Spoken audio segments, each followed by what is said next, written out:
Olá, está no ar o Saúde em Foco, o programa que esclarece dúvidas sobre diferentes assuntos, além de trazer dicas simples para você ter mais qualidade de vida.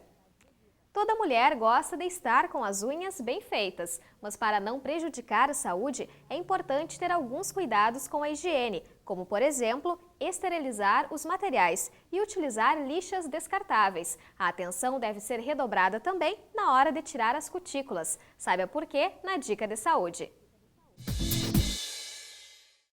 Olá, agora falar sobre cuidados com as unhas. As unhas é muito importante não usar esmalte sempre. As pessoas agora, né, se usa esmalte quase sempre, dá uma folga, assim, não passar direto, tira o esmalte, coloca outro, sempre pelo menos uma semana, cada mês ou um pouquinho mais, se não tem como ficar tanto tempo. Mas é importante dar uma folga no esmalte, porque ele vai enfraquecendo. O esmalte uso contínuo vai enfraquecendo as unhas. Água, também excesso de água, também enfraquece as unhas, elas começam a lascar, começam a ficar fracas. Quando tirar o esmalte, examinar as unhas, né? Não só tirar e já botar outro. Sempre dar uma examinada nas unhas antes de colocar um outro esmalte. O cuidado assim com manicure, né? Quando for fazer, eu mesmo em casa, se tem alguma unha que está meio diferente, possa ter uma coisa, alguma micose, usar o material nas outras e por último naquela, depois lavar com sabão, deixar no álcool, não usar logo em seguida aquele material, né? Porque em casa não teria como esterilizar, mas ter esse cuidado ou ter um separado para aquela unha, isso é importante. Cuidar na hora de tirar cutículas, é muito comum as pessoas dão um piquezinho e aquele piquezinho pode ser uma porta de entrada para uma infecção, pode muitas vezes fazer granulomas, tanto na mão quanto no pé, essas granulomas e ficam lesões, às vezes tem que ir para uma cirurgia por causa disso, né? Então é importante assim tentar não machucar, não tirar, não agredir demais também. Muitas pessoas tiram demais a cutícula ou empurram demais e acabam deformando a unha, dá problema na matriz da unha e às vezes ela fica deformada em função disso aí. O material, quando for em manicure, né, usar material, procure um lugar que seja esterilizado todo o material, né? Sempre quando a gente esteriliza um material, vai para uma autoclave, elas devem ter, né, acho que exigência que tem uma autoclave, vai num saquinho assim, e esse saquinho a gente fecha com uma fita, tipo essa aqui, e ela muda de cor quando está esterilizado. Ele é rosinha, ela é clarinha, assim, quando ficou esterilizada ela fica preta. E no saquinho também ela tem umas setinhas, assim, que agora estão pretas, que elas estão esterilizadas. Quando não está esterilizado, isso aqui é rosinha, ela não fica... Esse preto parece meio feio, mas está esterilizado. Se ela tiver clarinha, não está. Então tem esse cuidado, assim, tá pretinha, tá bom, né? Não tá esterilizado, isso é bem importante. Muitas pessoas desejam manter a forma, mas nem sempre estão dispostas a ir até uma academia. Uma boa alternativa para quem não gosta dos exercícios convencionais é a dança. No Questão Saúde de hoje, a acadêmica de jornalismo Carolina Teixeira mostra uma das modalidades que está sendo bastante procurada. Olá, hoje nós viemos acompanhar uma aula que mistura dança com ginástica e ainda traz benefícios à saúde, que é a Zumba. E para falar sobre esse estilo conosco, eu tenho aqui a instrutora de Zumba, a Letícia. Letícia, muito obrigada pela tua participação. E eu inicio te perguntando então, qual que é a origem da Zumba? Bom, a Zumba ela nasceu na Colômbia, né, com Beto Pérez, Alberto Pérez, né? Ele era um colombiano trabalhando numa academia dando aulas de ginástica. E ele esqueceu os CDs das aulas que ele dava e ele utilizou músicas latinas, aqueles principais que ele escutava, né? Cúmbia, que foi o que ele começou com cúmbia, salsa, merengue e reggaeton. Então ele introduziu na aula de ginástica dele esses ritmos, né, e misturou com passos de dança, foi daí que surgiu. Então a Zumba é uma dança misturada com ginástica, e os alunos gostaram e pediram para ele repetir. E a partir daí ele foi para os Estados Unidos, né? 2 americanos aprovaram, né? Pegaram a ideia dele e criaram a Zumba. Então hoje a Zumba é uma empresa, né, que gira pelo mundo todo. Tu falou dos ritmos merengue e outras, salsa e tudo mais. Hoje os estilos na Zumba são os mais variados. Começou com salsa, com a cúmbia, o reggaeton e o merengue. Depois entrou tango, flamenco, dança do ventre, aí entra hip hop, samba, belly dance, que é a dança do ventre, né? Então vários outros estilos, soca, que vem da parte do Havaí. Então são vários, todos os estilos hoje musical que tem, os ritmos que tem pelo mundo, são agregados na zumba. E tem alguma idade específica, por exemplo, mais idosos não podem fazer zumba ou podem? Tem alguma restrição assim na idade? Não, a aula de zumba em si, a que a gente promove, qualquer pessoa pode praticar dentro da sua intensidade. A intensidade é tu que vai promover para o teu organismo. Existem cursos específicos, onde tem o Zumba Kids, que são músicas próprias para as crianças, e também tem o Zumba Gold, que é para a terceira idade, além de outros cursos que já tem, né, outras modalidades dentro da Zumba, Zumba Aqua, Zumba Tuning, que daí é com pezinhos, e aí vai indo Zumba Step, mas dentro da Zumba mesmo, a aula, né, qualquer pessoa pode praticar sem limite de idade e sem biotipo especial, e aí vai. Tá bem, Letícia. Bom, a nossa equipe foi às ruas então para saber as dúvidas do público sobre a Zumba. Vamos acompanhar. Quantas calorias são gastas em uma aula de Zumba?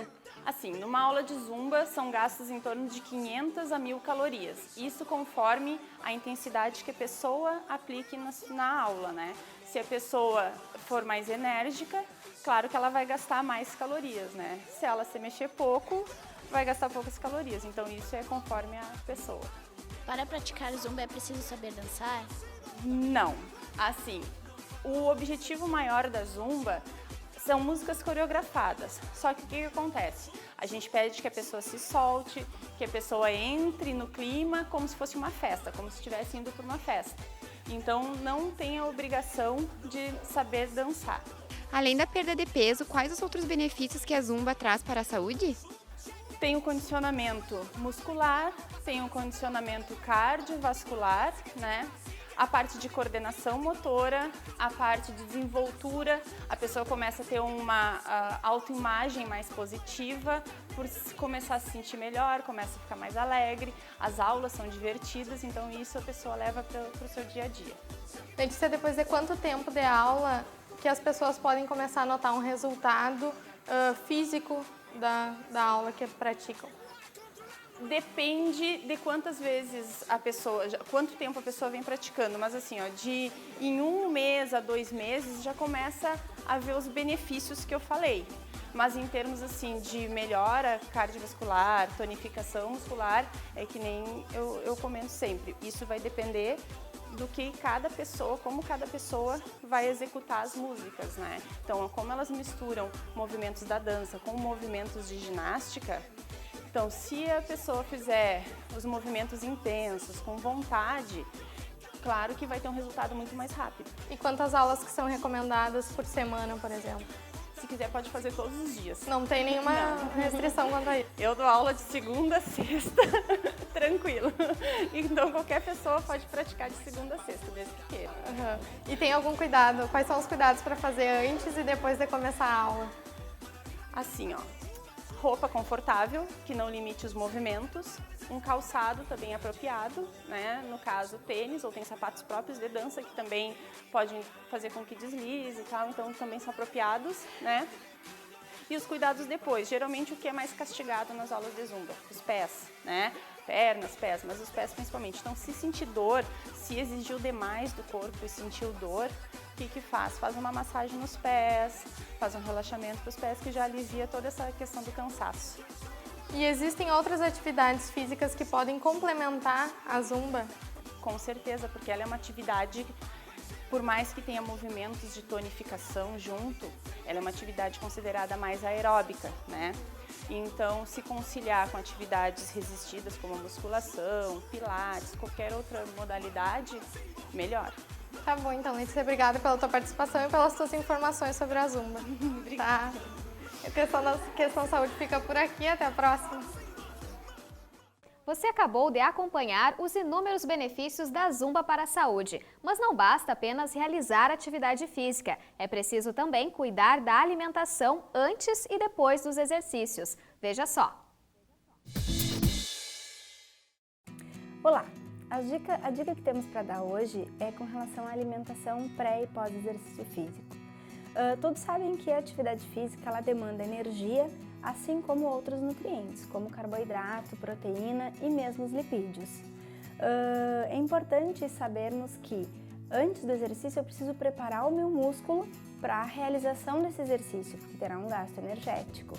Com isso, eu preciso fazer consumo de alimentos fontes de carboidrato, que seriam os mais importantes. Um exemplo que eu sempre dou e sugiro para os pacientes é, por exemplo, um pãozinho com mel, onde a gente tem um pão integral e um carboidrato simples. Pode ser usado também frutas com aveia, que são alimentos leves, porque o que é importante é não usarmos alimentos de difícil digestibilidade para exercício, porque pode atrapalhar o andar do treino.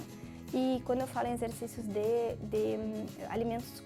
difícil digestibilidade, eu falo em alimentos ricos em gordura ou mesmo excessos de proteína. Por isso, não tem necessidade de se consumir suplemento proteico pré-treino. E após o exercício, eu preciso fazer a reposição do glicogênio muscular, que foi gasto durante o exercício, mas também das proteínas que durante o exercício ocorre um desgaste muscular. E com isso eu preciso da proteína para fazer essa recuperação. Do tipo omelete, os iogurtes, o próprio leite, se for horário de uma grande refeição, alimentos provenientes de animais que vão ter uma proteína de melhor qualidade, do tipo atum, frango, mesmo a carne vermelha, e sempre associado a um carboidrato, que nesse momento pode ser um carboidrato um pouco mais refinado para ter uma recuperação mais eficiente. Do tipo um pão sem ser integral, um arroz branco, mas somente nesse momento. Antes é interessante fazer uso dos integrais. Claro que existe uma diferença entre alguns tipos de exercício. Por exemplo, exercícios aeróbicos como corrida, bicicleta, natação. Esses exercícios trazem um desgaste maior do glicogênio muscular, que a gente repõe através do carboidrato. Já quando eu falo no exercício de musculação, de força, eu acabo tendo um desgaste maior muscular e aí eu tenho uma necessidade maior proteica no pós-exercício. Então, resumidamente, eu preciso pensar em todos os nutrientes. Cada tipo de exercício vai ter uma demanda específica, tanto de carboidrato como de proteína. E o mais importante é ter um acompanhamento profissional, assim como para o treino, para a nutrição também, para se ter um bom resultado, se prevenir lesão e conseguir, na verdade, atingir saúde, que é o mais importante. Nós vamos para um breve intervalo e no próximo bloco você vai conferir uma entrevista sobre os sintomas e tratamento da leucemia. Tem ainda uma reportagem que mostra a história de uma menina de apenas 5 anos que, com o apoio da família, está vencendo a doença. Voltamos já!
Estamos de volta com o programa Saúde em Foco. A leucemia é um tipo de câncer no sangue que começa na medula óssea. É mais comum na faixa etária pediátrica, representando 25% de todos os tipos de câncer da infância. Quanto mais cedo a doença for diagnosticada, melhor será o tratamento e a recuperação da criança.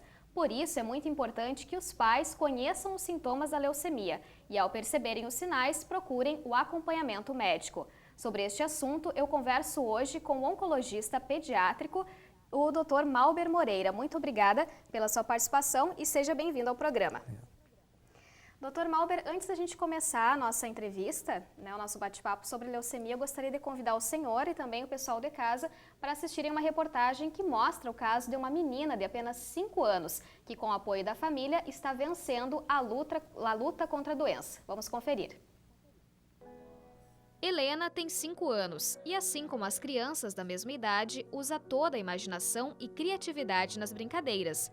Mas quem a vê assim, cheia de disposição, talvez não imagine que há quase 1 ano e meio ela foi diagnosticada com leucemia. Angelita, mãe de Helena, conta que a filha reclamava de dores nas pernas. Nos membros inferiores também apareceram manchas roxas. Eram os primeiros sinais de que algo não ia bem com a saúde da pequena Helena. A gente levou no médico, fez exame, estava com as plaquetas baixas e os leucócitos aumentados. Depois que ela fez uma mielo para ver se era leucemia mesmo, ela já iniciou uma preparação com corticoide, hidratação do corpo. Já foi preparado o organismo dela para ela receber químio e depois de 9 dias ela recebeu a primeira químio. O diagnóstico precoce da leucemia é fundamental para o sucesso do tratamento. Os sintomas podem ser confundidos com outras enfermidades. Por isso, é importante que os pais, ao perceberem os sinais, sigam o exemplo de Angelita e procurem um médico. Os sintomas mais comuns são dores ósseas, que às vezes se confundem com dor do crescimento, então aquelas dores nas pernas, manchas pelo corpo, que podem ser sinal das plaquetas baixas, como hematomas, pintinhas vermelhas, nódulos pelo corpo, no pescoço, axila, região inguinal, febre persistente, prolongada, que às vezes vai sendo tratada como infecção e por trás disso tem uma doença mais grave. Além do acompanhamento médico, o apoio da família é fundamental para enfrentar a doença. A gente nunca ficou sozinho. A gente sempre tinha uma palavra para confortar, né? O apoio dos amigos, da família principalmente, sabe? Estarem junto contigo, né? Até nos cuidados no hospital, a gente revisou um pouco ela, por causa que muito cansativo também, né? E a fé em Deus, que às vezes a gente acha que tem fé, mas a gente nem tem noção do que é fé, o que é amor, né? Eu acho que quando acontece isso, a gente tem mais noção. A gente vê que é uma criança diferenciada, positiva, otimista, está sempre feliz, né? E a família também. Então, além do tratamento farmacológico que a gente oferece, do suporte que é oferecido, eu acho que a questão familiar, de atitude positiva, ajuda muito. Hoje, a pequena Helena está na fase de manutenção, período em que o paciente não apresenta mais os sintomas da doença, mas ela ainda continua com o acompanhamento médico. Eu acho que tem que amar antes, durante e depois das coisas acontecerem, né? Tem que ficar mais com o filho, amar mais, ser mais mãe, mais pai, né? Que às vezes as pessoas trabalham, estudam, esquecem dos filhos, esquecem da família, né? E aí depois, quando acontecem as coisas, aí é tarde. Para a família, chegar a esta fase do tratamento é uma conquista. E a maior recompensa é ver as brincadeiras e o sorriso de Helena. Doutor, o senhor, juntamente com a doutora Paula, acompanha o caso da Helena. Sim. Essa procura dos pais, né, pelo acompanhamento médico logo no início, isso facilitou para que hoje ela estivesse na fase da manutenção. Exatamente, é importante o diagnóstico precoce, né, os primeiros sintomas, como a doutora Paula comentou, né, seja encaminhada ao especialista.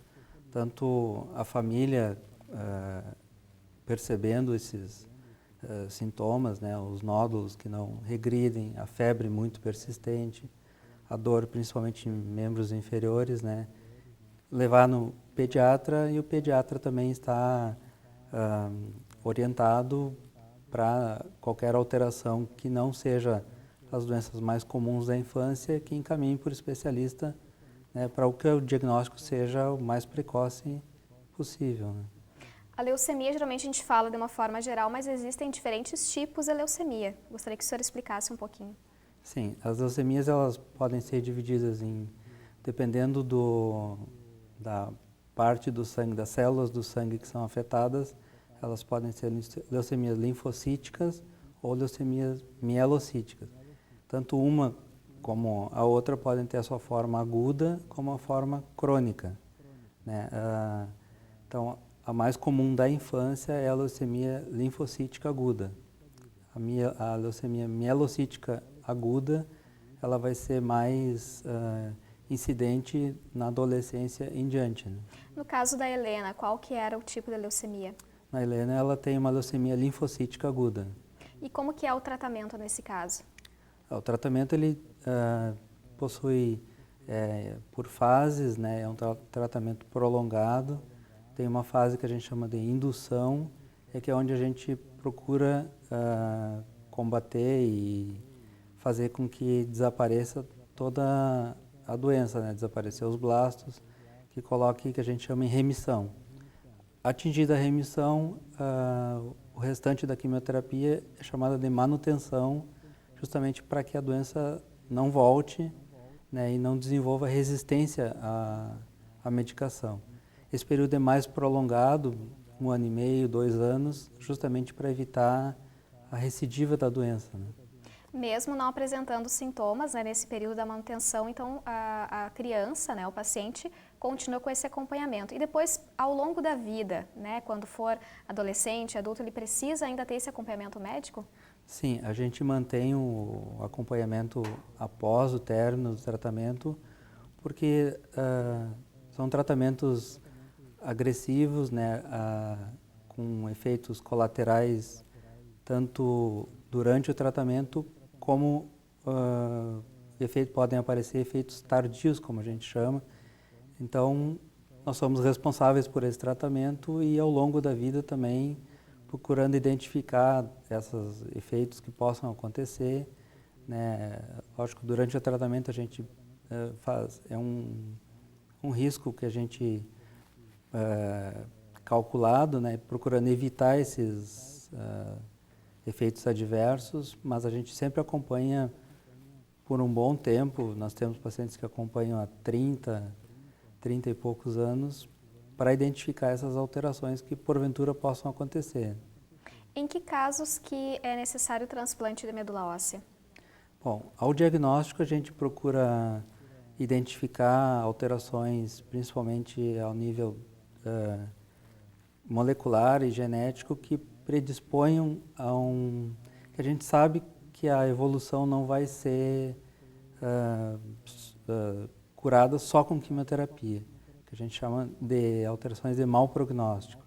Então, nessas está indicado o transplante de medula, porque a gente sabe que só a quimioterapia não vai ser o suficiente para curá-los. Então, a gente oferece a opção do transplante quando possível, né, quando consegue se identificar um doador, seja na família ou num banco de medula. Então, esses têm indicação já desde o início do tratamento do transplante. E eles são tratados com vistas ao transplante e de uma maneira mais intensa na quimioterapia, justamente para sobrepor essa alteração de mau prognóstico. Além desse tratamento com a quimioterapia que o senhor mencionou, existem outras formas, né? A gente sabe dos avanços da medicina na questão do tratamento para a leucemia. Eu gostaria que o senhor citasse essas outras maneiras também de tratar a doença. São chamadas as terapias-alvo.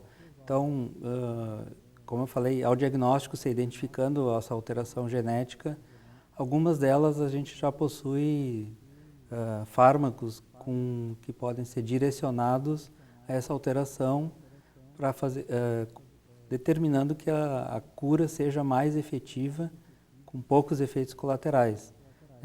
Citar o exemplo do cromossoma Filadélfia, já se tem uma medicação que age sobre essa alteração genética, né, e com bons resultados, e até era uma alteração que era indicação de transplante, né, então essa é uma medicação que veio, a gente até, a indicação já de transplante dessas crianças já é um pouco questionável em função da medicação ter essa alteração. São as drogas, são os fármacos chamados de terapia-alvo, né? Então, se identifica a alteração genética, os laboratórios desenvolvem o fármaco que vai agir diretamente sobre essa alteração. A gente poderia falar a respeito das causas da leucemia, né? Se sabe quais são as causas hoje? As leucemias, elas são alterações genéticas que ocorrem, a célula começa a se dividir. Então, no caso das leucemias, as células brancas do sangue e perdem o controle e começam a se dividir. Todo e qualquer efeito externo ou medicação que vá influir sobre essa divisão da célula pode levar a uma leucemia. Então, radiação ionizante, até próprias medicações, pacientes que foram tratados de outros cânceres que receberam quimioterapia têm uma probabilidade de ter uma leucemia em função dessas alterações. A gente tem sabidamente produtos químicos como o benzeno que podem alterar a célula e levar a uma leucemia. Ela pode ser hereditária? Tem casos de leucemias que ocorrem em lactentes, né, no primeiro ano de vida, então em que se discute essa alteração genética que levou à leucemia, se a criança já nasceria com essa alteração, né? Então não seria chamada hereditária, mas ela nasceu com essa alteração. Existem algumas doenças que são de famílias que podem predispor a uma leucemia, uma incidência maior da leucemia, né? Como a anemia de Fanconi, síndrome de Bloom, são alterações genéticas, né, que podem predispor a uma leucemia já. Tem uma incidência aumentada da leucemia. O exemplo mais, assim, com incidência maior é na síndrome de Down. As crianças com síndrome de Down e os adultos têm uma probabilidade maior de desenvolver a leucemia, seja a linfocítica aguda como a mielocítica aguda. A gente acompanhou na reportagem a importância da família, né?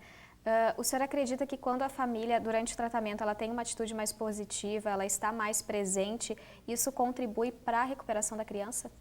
Com certeza. Essa atitude positiva e toda a família atuando junto, né, dando aquele suporte, né, a mãe ou o pai ficando, né, em um período longo de internação no início e o outro cônjuge sabendo que vai ficar em casa ou com as outras crianças ou, né, cuidando da casa, né, esse equilíbrio, isso é importante, né, a manter a estruturação da família e todo o foco no tratamento, né?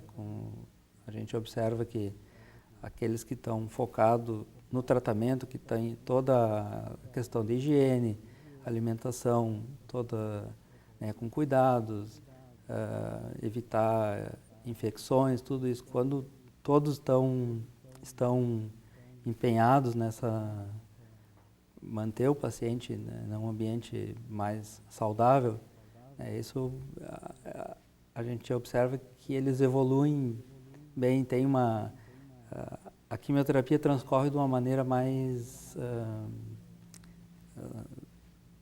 suave, assim, né, sem muitos percalços, né, apesar de ser um tratamento um pouco agressivo, né, com todas as consequências, queda de cabelo e tem que ficar afastado da família, dos colegas, se já frequenta a escola, né, do ambiente habitualmente de um shopping, se vai sair, todos eles ficam um pouco afastados disso, né, mas se tiver esse suporte da família, a gente observa que realmente é diferente a condução do tratamento. Consegue superar. Tá certo, Dr. Malber, muito obrigada pela sua participação e também pelas informações. Obrigado. O programa Saúde em Foco fica por aqui. Se você quiser rever a programação, basta acessar o YouTube no canal Unifra Online. Nos vemos na próxima semana. Até lá!